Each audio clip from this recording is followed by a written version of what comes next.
Sekcija za pekarstvo, ki deluje v okviru GZS, Zbornice kmetijskih in živilskih podjetij, je 1. februarja 2013 podelila že 13. zlata priznanja najboljšim pekovskim izdelkom za odlično kakovost. Vsekakor smo zadovoljni, zaradi tega, ker tekmovanja se udeležuje vse več in več proizvajalcev z vse večjim številom proizvodov.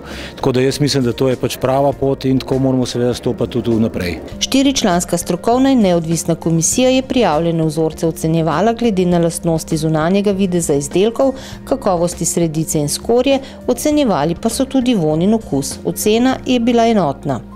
Letošnje ocenjevanje smo še posebej ponosni, ker je v bistvu sodelovalo kar 19 podjetij, kar 5 podjetij več kot v lanskem letu. Ocenili smo precej izdelkov, 63 je doseglo zlato odličje, od tega največ kruhov, kar 41 kruhov, res odličnih, tudi sama komisija je pač poudarila, da je pač res kvaliteta visoka.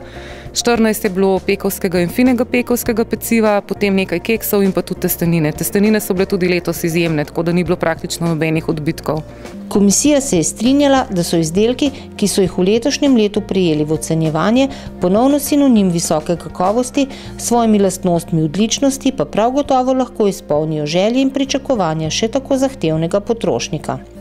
Ta zlatna priznanja imajo v današnjem času še eno prav posebno komponento. Ob vseh teh negativnih novicah, ki so okrog nas, je treba poudariti, da se slovenska podjetja, slovenska živilska in s tem tudi pekovska podjetja trudijo ohraniti ali pa celo izboljšati kakovost svojih izdelkov. Tekmovanja so seveda stimulacija, letno preverjanje in prav ponosni smo na to, da je tovrstno tekmovanje že 13. zapored. In lahko ugotavljamo, da podjetja, ne nazadnje, tudi pekovska podjetja potrebujejo tovrstno promocijo. Promocija s kakovosti je pa vendarle tisto najboljše, kar si lahko tudi potrošnik želi, tako da upam, da bodo prepoznali nagrajene kruhe in jih tudi kupovali. Odlična kakovost je bila priznana 41 vrstam kruha, 14 vrstam pekovskega in finega pekovskega peciva, dvojnim keksom ter 6 testeninam.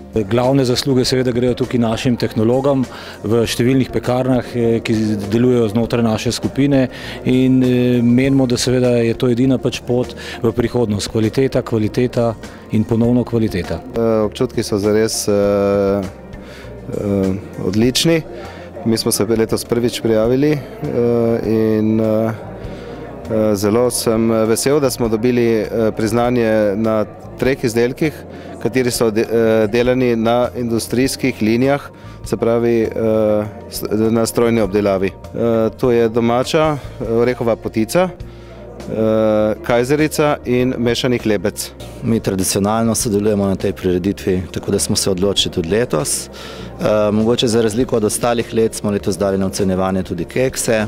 Prvič dali smo tudi ene nove testenine, tako da pač to ocenjevanje je tudi lepa priložnost potem, če dobi zlato priznanje, da ti pomaga pri promociji, pri prodaji tvojih izdelkov.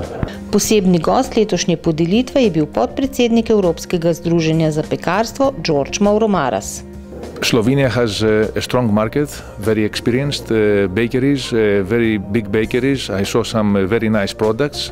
The market is good, and as we discussed earlier, bakery business is a very stable business. It's a defensive industry.